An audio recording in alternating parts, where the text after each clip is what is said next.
بسم اللہ الرحمن الرحیم۔ حضرت ادریس علیہ السلام اللہ تعالیٰ کے تیسرے نبی تھے جو حضرت آدم علیہ السلام اور حضرت شیس علیہ السلام کے بعد نبوت کے جلیل القدر منصب پر فائز ہوئے۔ مورخ کے مطابق آپ علیہ السلام کی ولادت بابل عراق یا مصر کے شہر منفیس یعنی منف میں ہوئی۔ آپ کا اصل نام اخنوخ تھا، جبکہ قرآن کریم اور احادیث مبارکہ میں آپ علیہ السلام کو ادریس کے نام سے پکارا گیا۔ روایت کے مطابق حضرت ادریس علیہ السلام نے دنیا میں لوگوں کو سب سے پہلے لکھنے، پڑھنے اور تعلیم حاصل کرنے کا درس دیا، بلکہ اپنی زندگی کا بیشتر حصہ اسی درس و تبلیغ میں صرف کیا۔ چنانچہ لوگ آپ کو ادریس یعنی درس دینے والا کہہ کر پکارنے لگے۔ آپ کا حضرت شیس کی 5ویں پشت سے تعلق تھا۔ آپ کا شجرہ نسب یوں تھا: ادریس بن یارد بن مہلائل بن کینن بن انوش بن شیس بن آدم علیہ السلام۔ حضرت ادریس منصب نبوت پر حضرت شیس کا انتقال ہوا تو کچھ عرصے بعد ان کے پیروکار بہت محدود تعداد میں رہ گئے۔ قابیل کی اولاد نے کفر و شرک، بدکاری اور بے حیائی کا بازار گرم کر رکھا تھا۔ زناکاری اور شراب نوشی عام تھی۔ پاکیزہ رشتوں کی پہچان ناپید ہو چکی تھی۔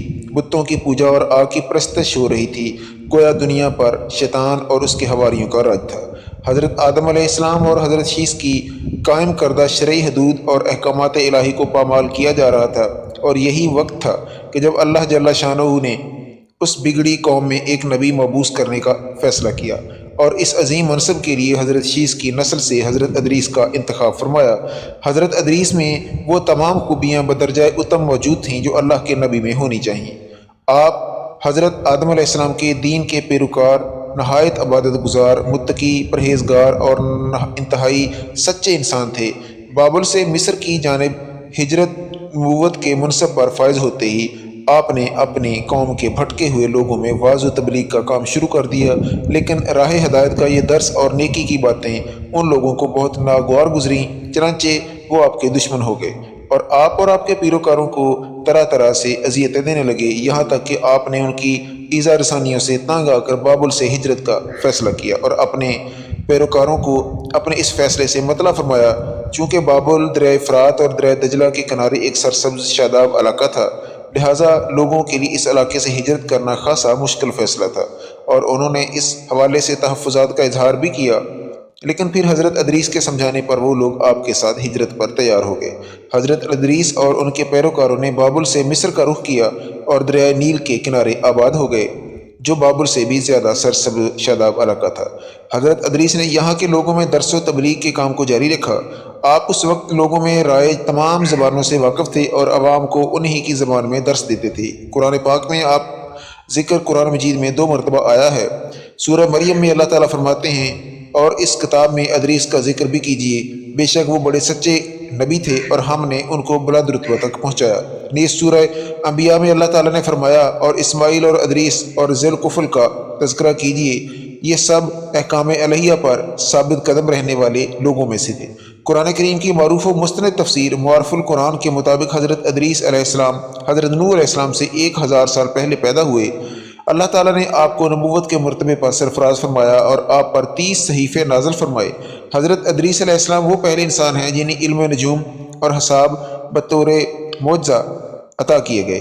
نیز سب سے پہلے انہوں نے ہی قلم سے لکھنا اور کپڑا سینا ایجاد کیا۔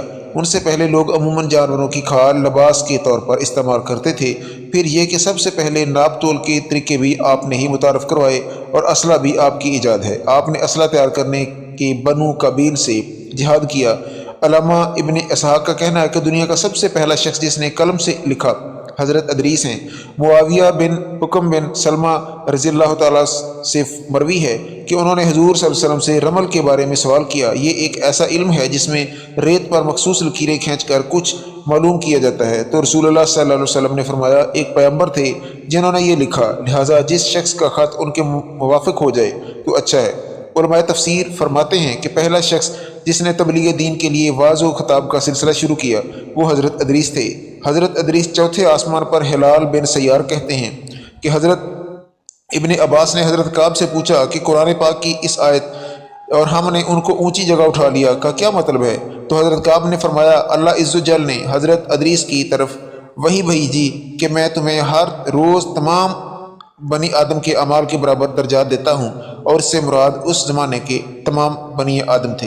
तो हज़रत अदरीस ने चाहा कि फिर तो अमाल में और इजाफा होना चाहिए, लिहाजा जब उनके पास फरिश्ते आए तो उन्होंने वही का जिक्र करते हुए कहा कि मैं चाहता हूँ कि मुल्कुल मौत से बात करूँ और पूछूँ कि कब तक मेरी ज़िंदगी बाकी है। फरिश्ते ने जवाब दिया, अपने परों पर उठाया और उन लेकर आसमान की तरफ बुलंद हो गया। जब वो चौथे आसमान पर पहुंचा तो उनकी मलकुल मौत से मुलाकात हो गई जो नीचे उतर रहे थे। हज़रत अदरीस के दोस्त फरिश्ते ने मलकुल मौत से हज़रत अदरीस के बारे में जिक्र किया तो इज़राइल ने पूछा कि हज़रत अदरीस कहाँ हैं। फरिश्ते ने जवाब दिया कि वो मेरी पुश्त पर हैं। इस पर मलकुल मौत ने हैरत का इजहार करते हुए कहा कि वाह, ताज्जुब है, मुझे परवरदिगार की तरफ से कहकर भेजा गया है कि हज़रत अदरीस की रूह चौथे आसमान पर कब्ज़ कर लो। तो मैंने सोचा कि वो तो ज़मीन पर हैं, उनकी रूह चौथे आसमान पर कैसे कब्ज़ करूँ। अभी इसी सोचो विचार में थे और ज़मीन पर उतर रहा था कि तुम इन्हीं लेकर चौथे आसमान पर आ गए। फिर मलकुल मौत ने उनकी रूह कब्ज़ कर ली। इब्ने अबी हातिम ने भी इस आयत की तफसीर के ज़ैल में इस हदीस को जिक्र करते हुए ये इजाफा किया कि हज़रत अदरीस ने फरिश्ते से कहा, मलकुल मौत से मेरे बारे में सवाल करो, मेरी उम्र कितनी बाकी रह गई, जबकि हज़रत अदरीस फरिश्ते के साथ ही थे। फरिश्ते के सवाल पर मलकुल मौत ने कहा, जब तक मैं इन्हें देख ना लूँ उस वक्त तक कुछ नहीं बता सकता। फिर मलकुल मौत ने हज़रत अदरीस को देख लिया तो फरिश्ते से कहा कि आप मुझसे ऐसे शख्स के बारे में सवाल कर रहे हैं जिसकी ज़िंदगी पलक झपकने से ज़्यादा नहीं रही। फिर फरिश्ते ने पर के नीचे हज़रत अदरीस को देखा तो उनकी वफ़ात हो चुकी थी। जन्नत और दोज़ख की सैर रज़ात सफ़िया के मुनसिफ तहरीर करते हैं कि हज़रत अदरीस कसरत से अल्लाह ताला की हम्द व सना और इबादत में मसरूफ़ रहते थे और फरिश्तों में नहायत मोहब्बत और अकीदत और एहतराम की नज़र रखते थे। फरिश्ते उनके पास आते और उनकी सोहबत में बैठा करते थे। चनाचे एक मरतबा हज़रत इज़राइल भी अल्लाह ताला से इजाज़त लेकर आए और इंसानी शक्ल में बहुत देर तक उनकी सोहबत में हाजिर हुए। हज़रत अदरीस को जब मालूम हुआ कि ये कोई इंसान नहीं बल्कि हज़रत इज़राइल हैं और रूह कब्ज़ करने की खिदमत पर माबूर है, तो आपने उनसे फरमाया, मेरा दिल चाहता है कि तुम मुझे मौत का मज़ा चखाओ। इस पर हज़रत इज़राइल ने अल्लाह ताला की इजाज़त से उनकी रूह निकाली और फिर वापस कर दी। उसके बाद हज़रत अदरीस ने उनसे फरमाया, मेरा दिल चाहता है कि मैं जन्नत और दोज़ख देखूं। चनाचे हज़रत इज़राइल ने अल्लाह ताला से इजाज़त लेकर उन्हें दोज़ख दिखाई। वो दोज़ख देखकर जन्नत में आए और बहुत देर तक वहाँ के मनाज़र देखते रहे। आखिर हज़रत इज़राइल ने अर्ज़ किया कि अब वापस तशरीफ़ ले चलिए, मगर हज़रत अदरीस ने जवाब दिया कि जब तक जन्नत दोज़ख को पैदा करने वाले मुझे यहाँ से जाने का हुक्म नहीं देगा उस वक्त तक यहाँ से नहीं जाऊँगा। चनाचे अल्लाह ताला ने एक फ़रिश्ते को मुकर्रर फरमाया वो इनके दरमियान फ़ैसला कर दे। हज़रत इज़राइल ने उस फ़रिश्ते को पूरी सूरत हाल बताई। फिर हज़रत अदरीस ने फरमाया कि मैं कानून खुदाबंदी के मुताबिक मौत का जायका चख चुका हूँ और अब जन्नत में आ गया हूँ। चूँकि हक़ ताला ने फरमाया कि हम तुमको इससे नहीं निकालेंगे, लिहाजा मैं यहाँ से नहीं जाना चाहता। हज़रत काब अहबार की रवायत है कि फ़रिश्ते ने अल्लाह ताला के हुक्म से फ़ैसला किया कि अच्छा, आप छठे आसमान पर रहिए और फ़रिश्तों के साथ इबादत कीजिए। चनाचे हज़रत अदरीस अलैहिस्सलाम छठे आसमान पर फ़रिश्तों के साथ इबादत में मशगूल हो गए। इसी सिलसिले में मुत्तफ़िक़ अलैह हदीस ये है कि हज़रत अदरीस चौथे आसमान पर हैं। मुजाहिद और दीगर बहुत से उलमाए किराम का भी यही कौल है। हज़रत ज़ुहरी ने भी हज़रत अनस से रवायत है कि मेराज की हदीस की नकल की है कि हज़रत नबी करीम सल्लल्लाहु अलैहि वसल्लम मेराज की रात चौथे आसमान पर पहुँचे तो वहाँ आप सल्लल्लाहु अलैहि वसल्लम की मुलाकात हज़रत अदरीस से हुई, जिन्होंने हजूर सल्लल्लाहु अलैहि वसल्लम को देखकर फरमाया, मरहबा साले भाई और साले नबी। हज़रत अदरीस की ज़िंदगी में दो चीज़ें बहुत नुमायाँ हैं, एक वाज़ो तबलीग और दूसरी आले कबील के साथ जिहाद। चूँकि इन्हीं वाज़ो तबलीग में मलका हासिल था, चनाचे उनकी पहली कोशिश यही रही कि वाज़ो नसीहत से आले काबिल राह रास्त पर आ जाए और दुनिया बुराइयों से पाक हो। एक अल्लाह की इबादत करने लगे, लेकिन शैतान ने उन लोगों को पूरी तरह अपनी गिरफ्त में ले लिया और जब आप उनसे अल्लाह की वहदानियत की बात करते तो एक अल्लाह की इबादत की नसीहत करते, बुराइयों को छोड़ने की तालीम करते, तो ये बातें लोगों को बुरा लगती। आग बगोला होकर उन्हें अजियतें देते, तमस्खर उड़ाते, पत्थर मारते। दरअसल एक तवील अरसे तक शैतान के ज़रिए से रहकर ये लोग शिर्क व कुफ्र और बुराइयों की दलदल में गर्दन तक फंस चुके थे।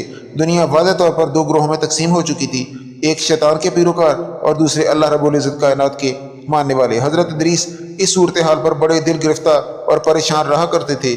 आपने लाख कोशिश की कि किसी तरह तबलीग के ज़रिए उन लोगों को राह रास्त पर लाया जा सके, लेकिन जब कोई सूरत नज़र ना आई तो उन्होंने अल्लाह ताला के हुक्म से इन लोगों के खिलाफ जिहाद का फ़ैसला किया और उन्होंने अल्लाह और उसके पैगम्बर के ईमान पर रखने वाले नौजवानों की एक जमात के साथ आले कबील के साथ जिहाद किया, जिसमें अल्लाह ताला ने उन्हें कामयाबी अता फरमाई और बहुत से लोग दीन हक़ की जानिब राग़िब हो गए।